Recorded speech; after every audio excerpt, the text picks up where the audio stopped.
name is Jeff Jensen. I'm with Entertainment Weekly, and I am very excited to welcome you to Science Channel's presentation of the Firefly 10th Anniversary Panel.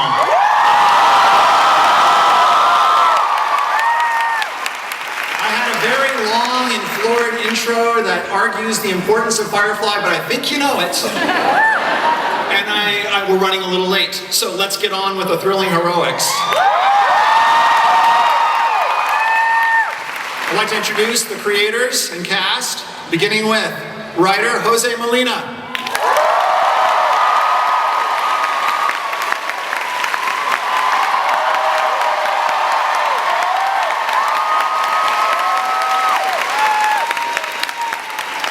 Executive producer Tim Minear.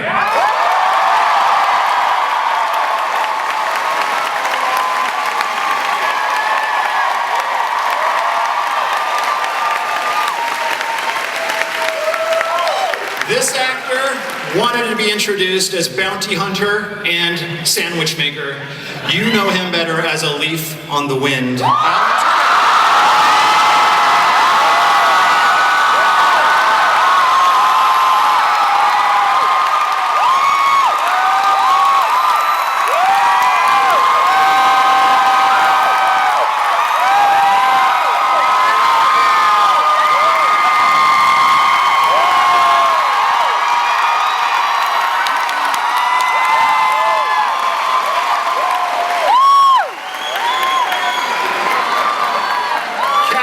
Tight pants, or sometimes no pants.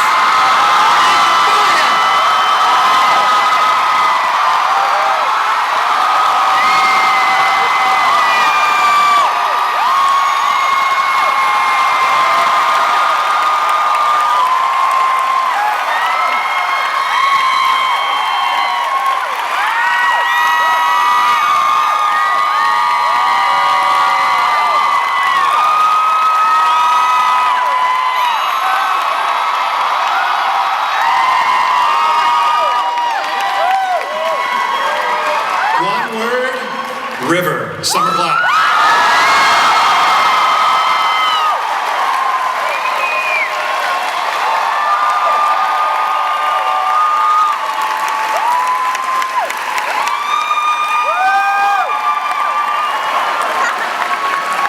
A good doctor, a better brother, Sean Marr.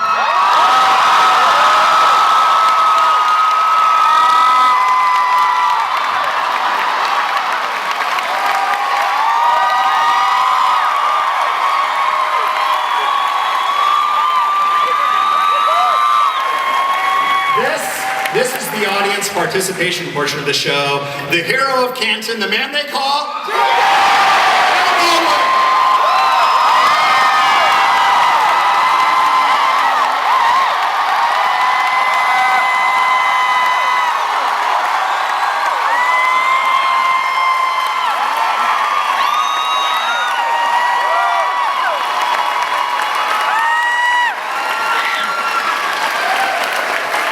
Last but not least, the creator of Buffy, Firefly, the director of the third biggest movie of all time, Joss Whedon.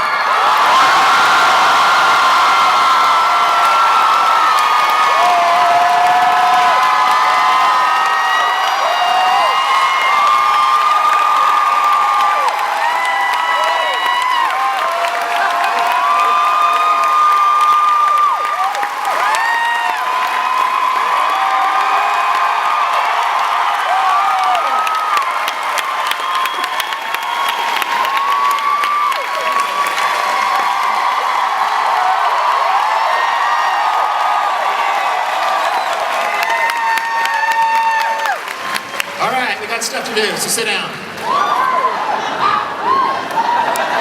come back. No, not you. Come back. I got this one.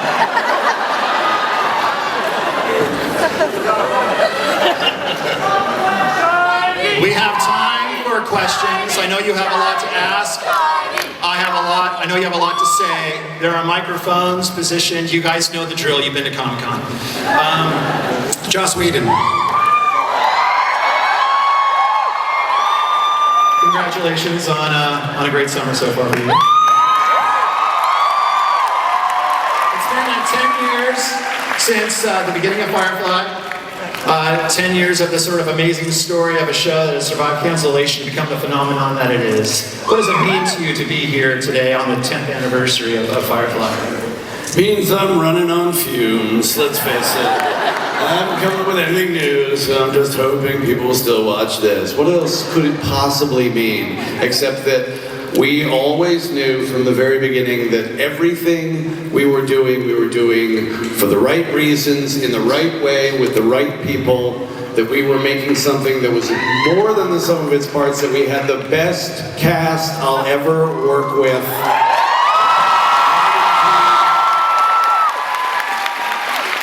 We also had Alan, and you know, it's not. It goes beyond Vindication. Vindication came a long time ago. It goes to a place of transcendence that I can't even describe without turning into a girly man, more of a girly man than I already am. Nathan, I just love to ask you the same question. I mean, just, you know, you're in Castle right now, but... But Mal Reynolds, what does he mean to you, and what does it mean to be here today? Oh.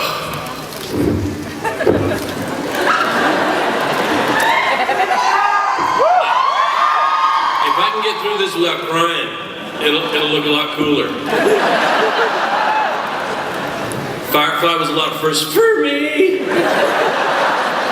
No one would give me a chance to be anything other than the number 5 guy, the lead girl's ex, the other dude who doesn't come in until later and then he leaves pretty early. He's good, but we don't know if he can carry a show. That's what I got all the time. No one would give me a chance. How am I gonna show anybody what I can do if no one will let me do it? And Joss Whedon was the guy that gave me the best character I've ever played and the best words I've ever.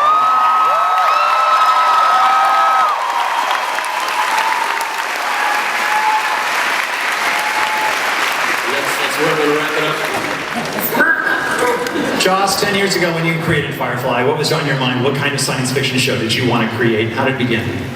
You know, at this point, I think it's so much in the vernacular that it seems old-fashioned, but I just wanted to make something that felt real, like a piece of history. I wanted to buck the system of all science fiction is lit with purple lights and, you know, has, you know, big green heads, and, you know, I just wanted to tell an American immigrant story. I wanted to tell a Western story, but I need spaceships or I get cranky.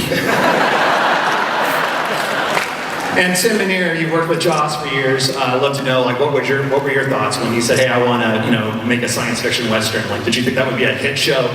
Oh, I never think anything Joss is going to do on TV is going to be a hit show. It is fair. What I will say is that it was never in the plan for me to work on this show. I was working on Angel television, and my best friend came down to a set at Paramount and let me play with his spaceship. And it was about the coolest thing. The other spaceship. They're like, and here's my cargo bay.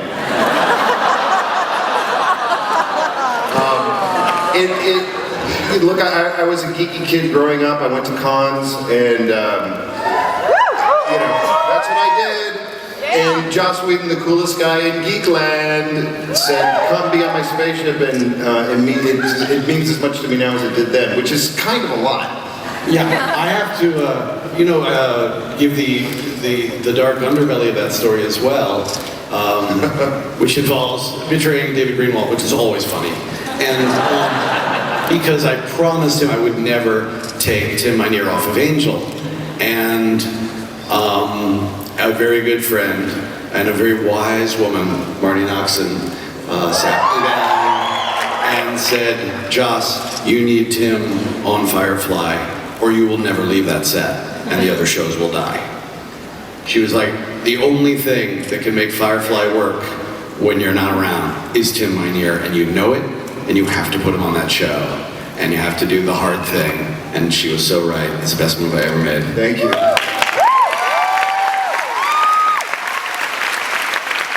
Jose, I'd love to ask a question, Jose. Like, what was it like to tell stories in this world? Because you could tell science fiction stories, you could tell Western stories, you could tell a little bit of both. Like, what was it like for you as a writer?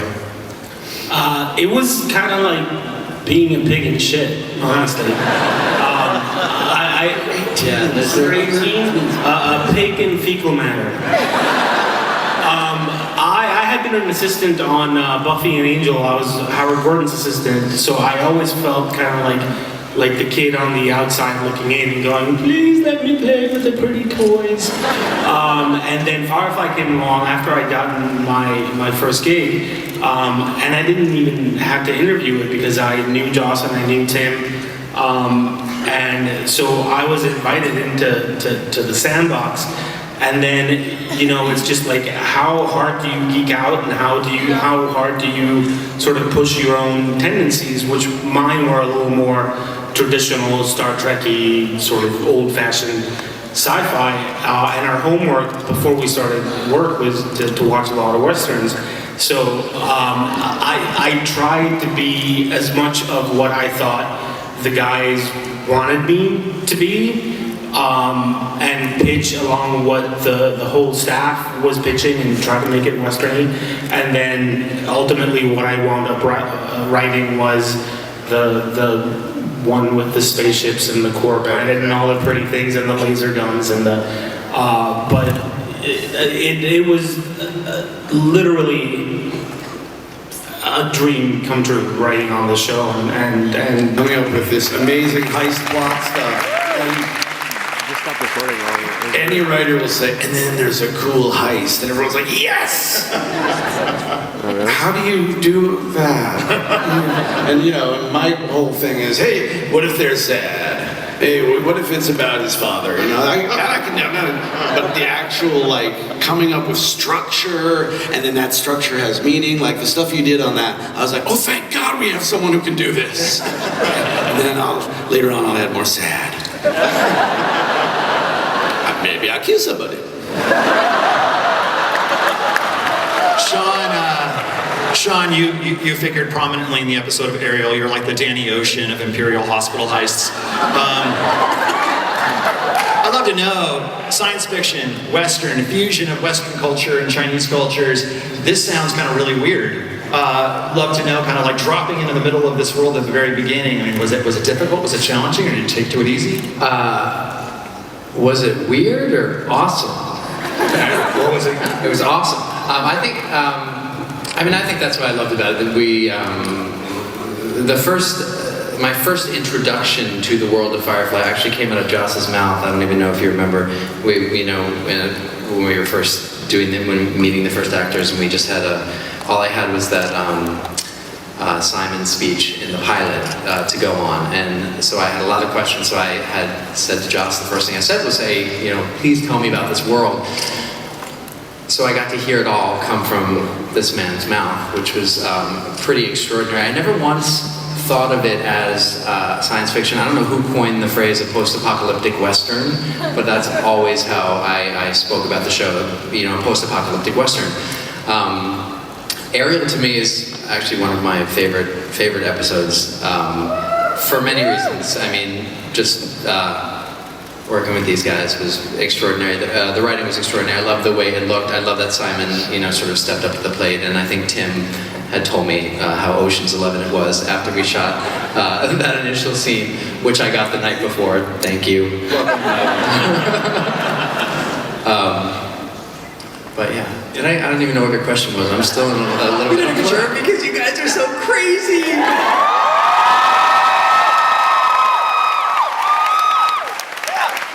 Nathan, I have a question for you, which is that it's very obvious watching the show, whether you're a fan at the beginning or have discovered it on Science or DVD, that this cast really enjoyed working together, unless you were faking it really well. But the chemistry of the cast was really a key to the success of the show. What was it like creating that bond, among the cast while making the episodes? Hey, me? Yeah, you. I'm glad you asked me.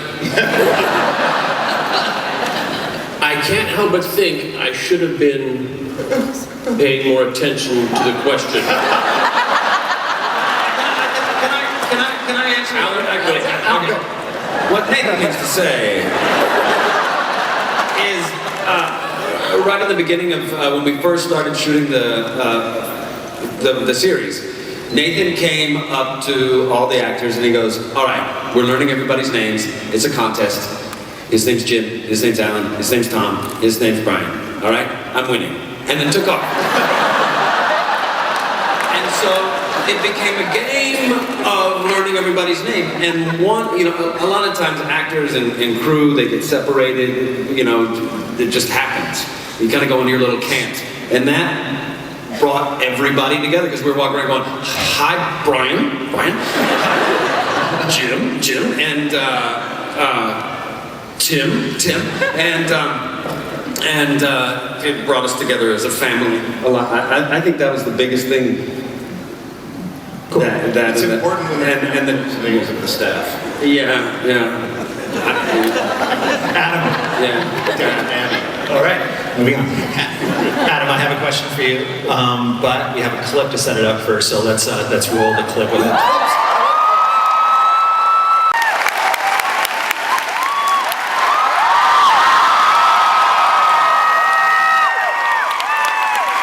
Adam, we were talking before the panel about just sort of all the things the actors brought to their characters, and in this moment, this is a great example of how you made a choice with this hat to in the episode. Can you talk a little bit about the story of the hat? Well, when it works, great. Talk through the hat without being muffled. It was really talking to his head. One of the women who worked in the office knitted a couple of these. She was a good knitter. You know, knitters? Yeah, she knitted well. She made two of these, and when I first looked at it, oh, this is beautiful, great, terrific. And I made a conscious choice and talked with Tim, because Tim, this was the last episode we shot. Tim, I said, "Tim, can I wear it pretty much through the whole episode?" And he was like, "I don't know, maybe that's a little over." I'm saying, "I'm doing it." Joss isn't here, I'm doing it. So then I was able to use it to take it off at the end to honor Tracy's parents, the survivors, because Tracy, we were burying him at the end there. So what was the question? Oh yeah, doings. I always like to have doings. Jane was a man of a few words, but he had a lot of props and stuff. So I worked real hard with the prop guys, and this hat just fit perfect. I mean, oh my God, this is a gold mine. This is like a birthday cake in a wasteland.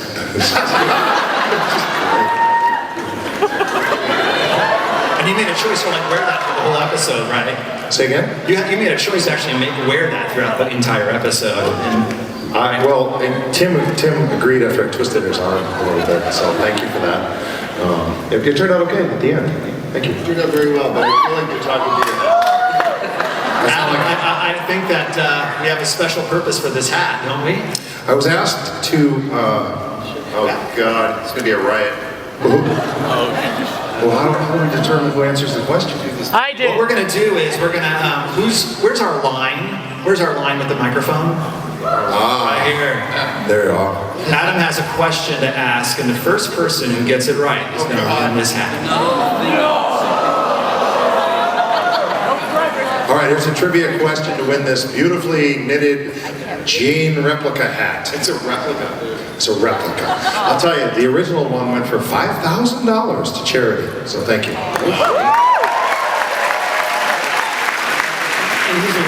And the trivia question is, on which planet did Tracy wish to be buried?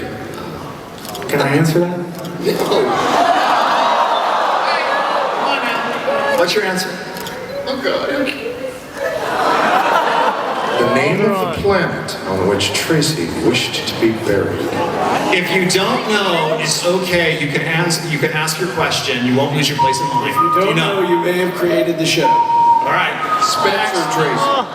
Get out. This guy knows. Negative. Negative. No. One more guess. Wait, everybody's going. One more guess. Yeah, go ahead. Go again. We gotta do this quick. Everybody's on Google on their phones now. Was it Vulcan? I just want you to know this gag was not my idea. I'll tell you what. Let's move on. We will, if someone comes to the microphone during the Q&A portion and has the answer, we'll give away the hat. All right. Wait, Joss, do you remember? Oh, I already admitted I don't. Okay. I don't. Just checking. Sweetie, I'm not sure who some of you are. Okay. It's true. It's just, I'm in a bit of a fog. Some of you may know from last night.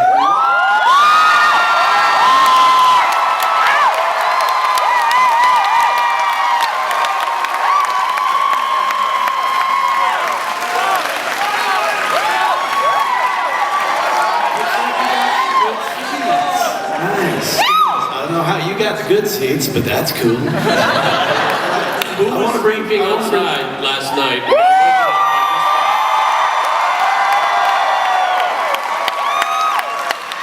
Did you think you were dreaming?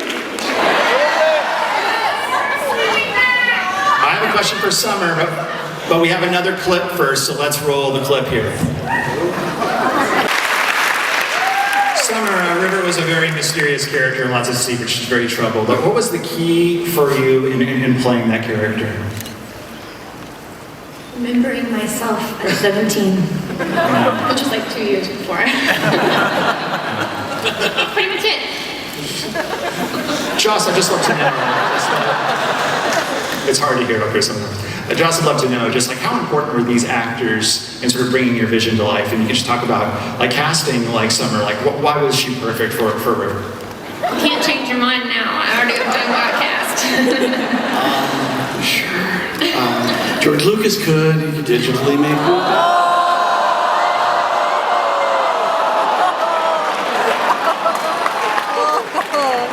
I'm not saying we've had a meeting about it. I'm just saying.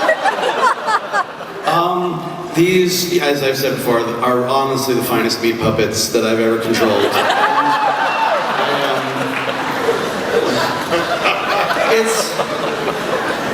It's hard for me because I do remember the time before these people played these parts. I remember the audition process. I remember, you know, it was an incredibly long and ghastly process, quite frankly. And yet, then comes written history where these were the people before I wrote. And I feel like somehow, at some point, I was in a hotel in London and I finished this book, you know, which is a story I've told many times, Killer Angels, and was like, this is the story I want to tell, but with Han Solo in it. And I feel like the moment that happened, like all of them sort of like were somewhere just like went, like they became somebody else. And they didn't know it yet, but they were those people before they met me, and even if they hadn't been playing them or playing that particular type of person, it just, Summer is so crazy. And, you know, the amount of vulnerability and strength that she can convey is beyond magnetic. It is, you know, I look at her and I think I will come with her if I want to live.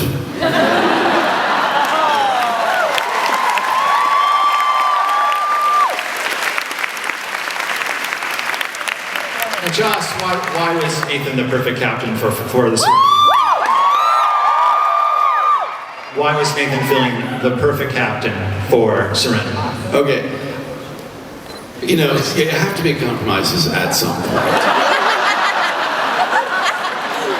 But before I wax lyrical, I just want to say one other thing. Watching that, because I haven't watched the show in a while,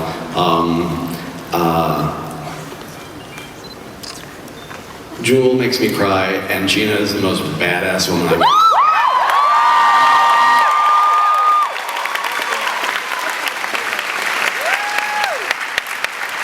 It really is absurd. The people who are not here, my heart is breaking that they're not here. Not just to experience this, but because I miss them so much. And that's ridiculous, because look what I got. But I'm still greedy and I want more. I want the whole set. Two, one that I can keep in the box, well, in a jar in my basement, and another that I can play with for real.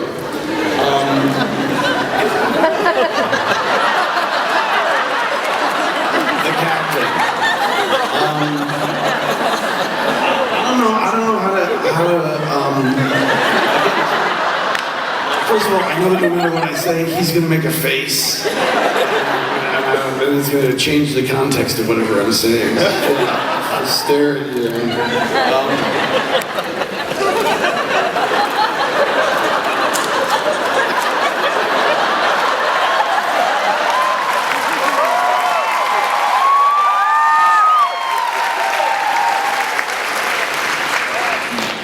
Restraint, dignity. These are the things that there was never a moment from the time we met where I did not think you were the captain.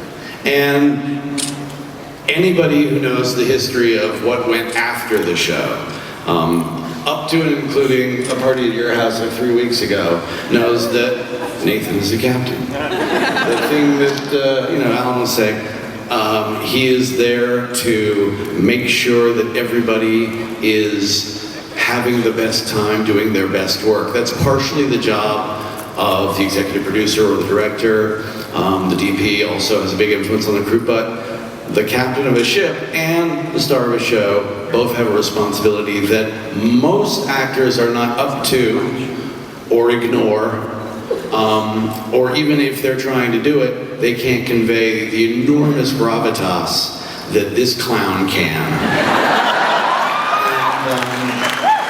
To have a man who, when he looks at you, you go, and he's not happy with you. Sound codes have kept this thing alive for 10 years. What has it meant to you?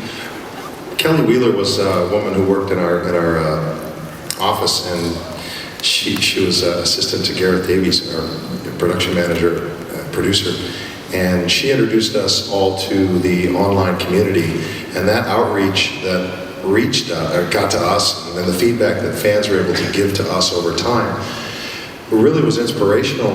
And I was talking about this earlier today, that upon cancellation of the film, I ran up to Joss's office because I had been not on the set when the announcement was made, and I saw him diligently trying to get it back up in the air, and I saw this look of determination in his eyes, and I never gave up hope. And the feedback from the fan, I was never able to say anything, it was always up to Joss, but when the fan community that was interacting with us at that point, they never gave up, and I think Joss understood that you never gave up, and so he never did either. So one of the most heartwarming and wonderful times of my entire life was watching that show be resurrected as a major motion picture, and couldn't have done it without you guys.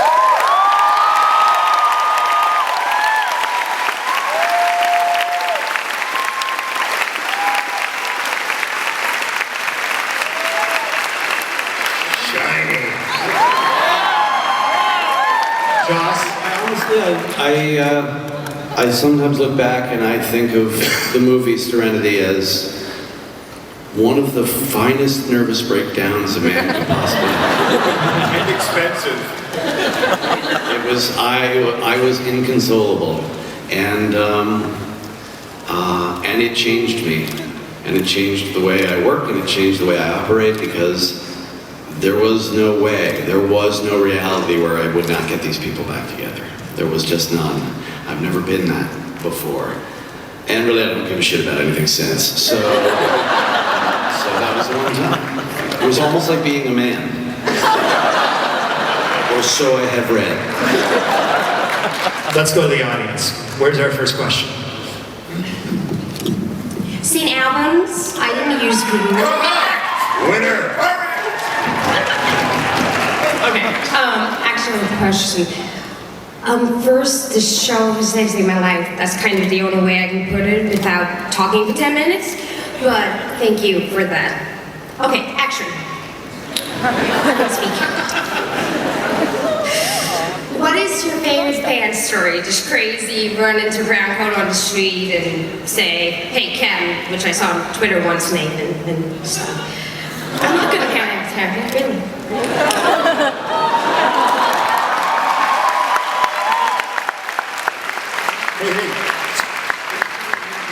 Speaking of Twitter, last night I saw on Twitter there were some folks hanging out in line. I ran down there. You guys were down, I don't know what time you lined up, but at 8 o'clock, I came down like 11:30, and you were all there and you were very nice, so thank you for that. I heard there were some other people too. And I got a cupcake. Spiked. Not really. Wait a minute. Please be aware that many members of your audience may be under the age of 18 years of age. Looks like our contest winner has her hat on. Can we get a show? Yay. Awesome.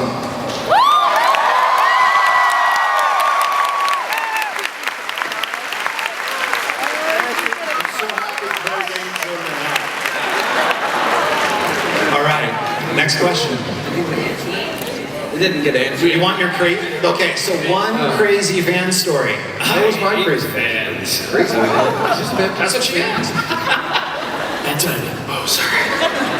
I watched one time when a woman walked up to you, Joss, and we were in the foyer of a building, and a woman walked up to you and made to speak and broke down into tears. I kicked her.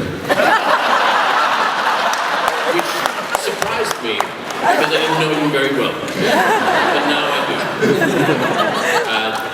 But much like you said, and that, it always warms my heart when people say it had an effect, when you say it saved your life. Obviously this woman, you touched her in a...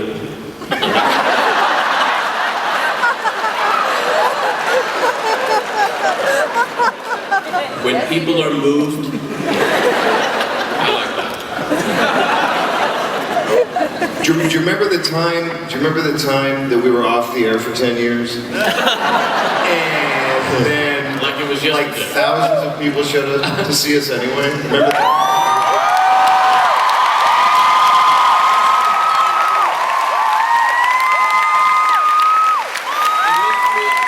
It makes me wish I brought something cool along to show you, but I just wish I was thinking ahead.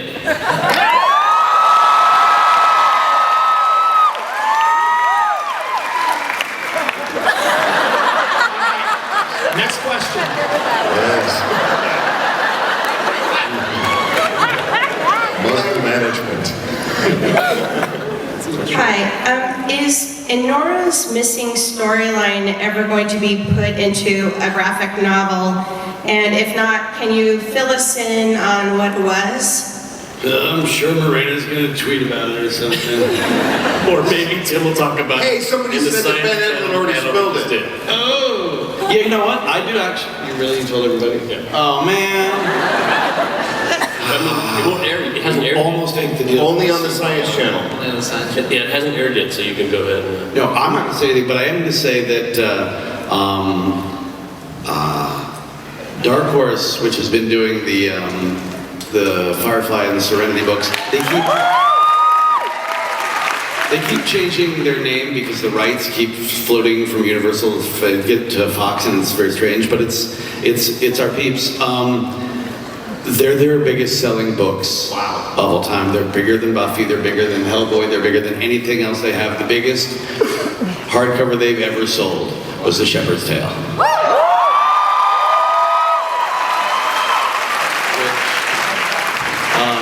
This is true, which is, the work of myself and a brilliant young man named Zach Whedon. Chris Samney, and so we're going to be continuing with that. Zach and I just spent some time figuring out how to do some comics actually moving forward in the future and not just telling stories from the past, because we started talking about it and we came up with all this amazing cool shit. So it's just I didn't think of it as a comic. But apparently I was the only one. So look forward for that. And I want to thank Dark Horse for carrying that banner, because they were pretty fierce about hounding me about getting it done. question. Good afternoon, I'm Moses on the Twitter. And I'd like to know from the panel if you have a particularly favorite piece of fan art, tribute, or fiction you'd like to share with us. Alan, your sister. Oh, yeah! It still hangs in my house. Oh, that's so cool! And I still have yet to thank her for it. Oh, yeah! Well, she'll probably be able to watch this on YouTube at some point. But yeah, my sister is an artist, and when we were canceled, I asked her to make a painting. I commissioned her to do this painting of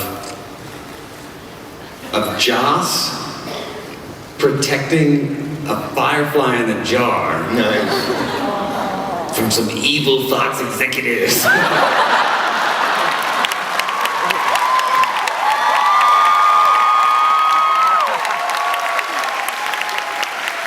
Really cool because I think your body is the jar, and you're like the arms, she's a really good artist. Executives are all just hanging suits with faces on. Yeah, that's right. It's a beautiful painting. It has me in it.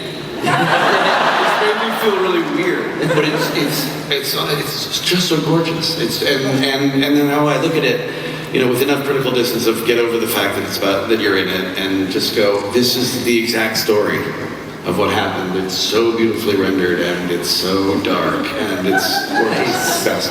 Nice. There's a guy here, Jason Palmer. He does really neat stuff. He's a very talented guy. I like that when he draws my face. It looks just like me, only better looking. Pretty soon he's gonna do some nudes. Better looking. Yeah. Next question. Hi guys, after hearing a bunch of the crew members on various DC animated shows, would you ever consider doing Firefly as an animated series?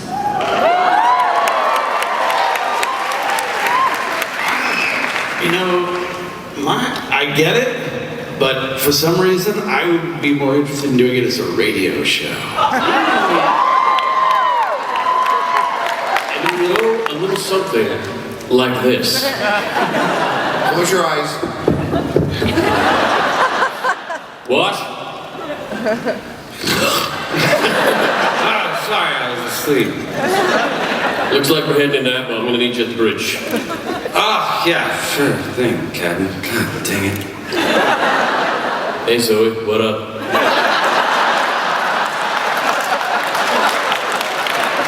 Now that he's gone. What do you say? Hey, Captain, what are you still doing in my room? Get out of there.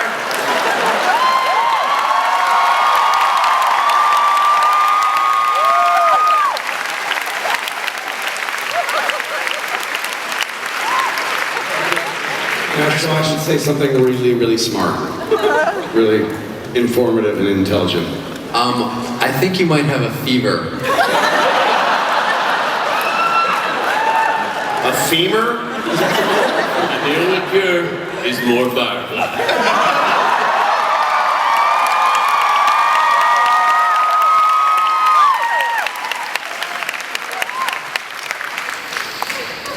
Next question. Question for Joss. Firefly, one of the things I loved about Firefly was the exploration of the future. Where you look back and what you think of as what's going on.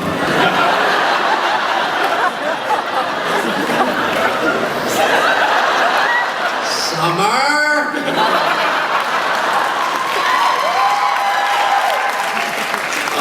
And then,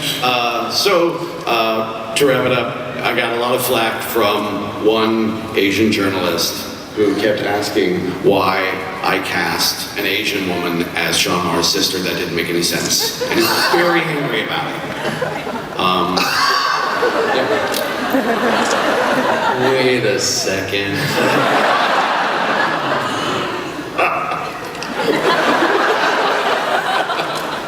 All right, next question.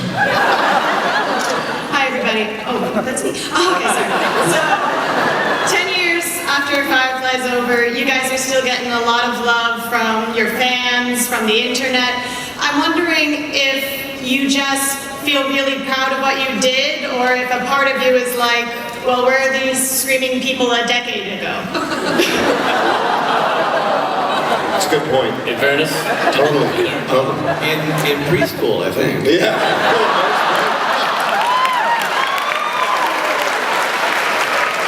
I love it when people apologize to me. Like, I'm really sorry. I didn't see the show till it was on DVD. I was like, so you didn't see the show until I got paid for it? So you had to buy it from me? God damn you! You know what?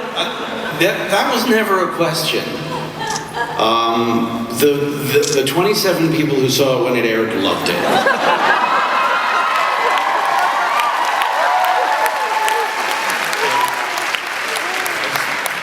I said this earlier today, so forgive me if you're going to hear it again. I said earlier that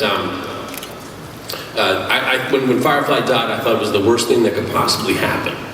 And what I realize now, 10 years later, looking out over this room, is that the worst thing that could have happened is if it had stayed dead. That it died is okay. That you guys are here.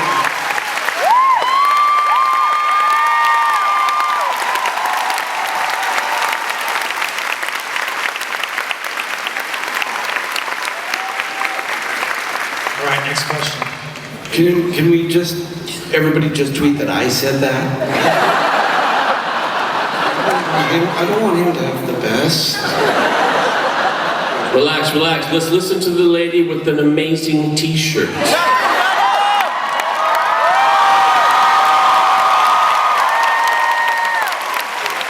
girl seems extremely intelligent to me, and I want to know what she's got on her mind.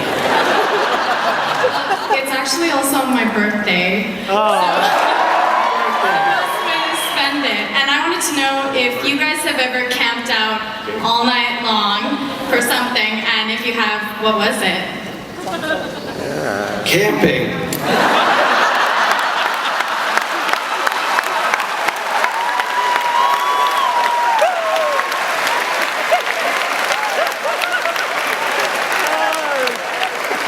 Happy birthday again.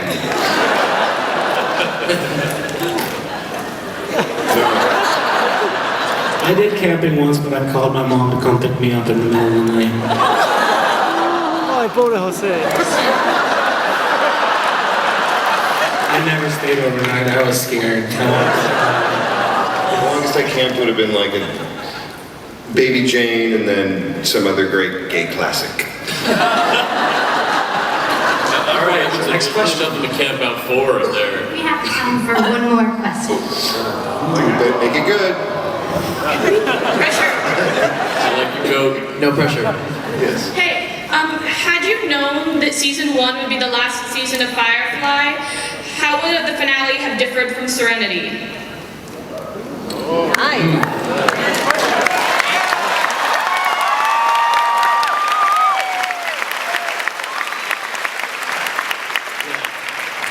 Would have been littler. A lot of the Reavers would have been off screen. They would have been, oh my God, look at those ones over there as well. They're also there. In addition to the two you can see. Not many people realize that when Firefly was being made, it had a smaller budget than both Buffy and Angel. It was the cheapest show making. Which to me when I watch it is extraordinary. But apart from that, I think obviously a couple of things would have been different. Even if they had canceled the show and I absolutely knew that that was the end of the show, I don't think I would have killed anybody.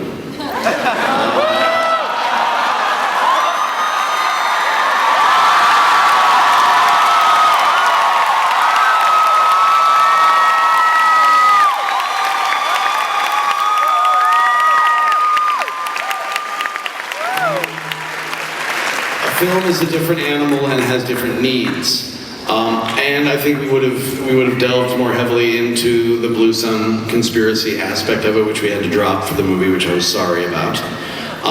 And we would have learned about Book, and we would have learned about Inara. And for some reason, that's the question that's going to make me cry. That's okay. You know what? That is a good last question.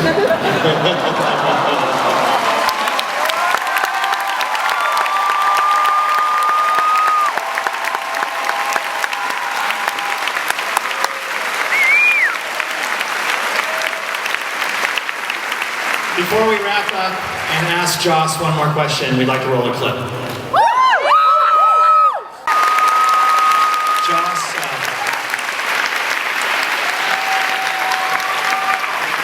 Joss, just one more question for you, Joss, which is, "We're Still Flying" has become a big mantra of the fan community. If you could just put in perspective, just one last time, like, what do the fans mean to you?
Only an idiot would actually try to follow that with a sentence, but I won't.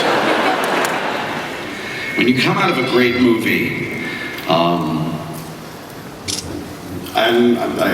assuming this happens to other people too, you feel like you're in that world. Like you come out of Brazil and suddenly everything is done, piping and everything is bureaucracy and everybody's weird and everything's too much. You know, you come out of these certain things and the world has become that. When you're telling a story, you are trying to connect to people in a particular way. It's not just about what you want to say, it's about inviting them into a world. And the way in which you guys have inhabited this world, this universe, have made you part of it, part of the story. You are living in Firefly. When I see you guys, I don't think the show's off the air. I don't think there's a show. I think that's what the world is like. I think there's spaceships, I think there's horses, I think it's going on in all of us. The story is alive.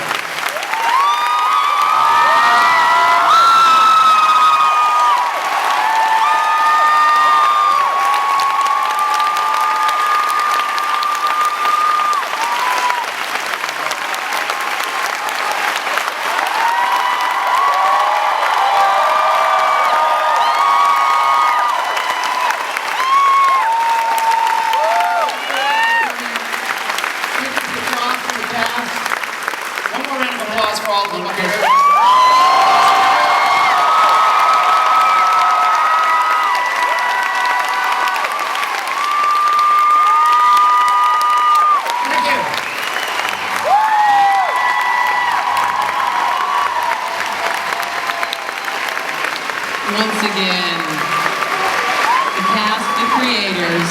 We're going to pose for one more picture. Of Serenity, Firefly. Thank you all so very much.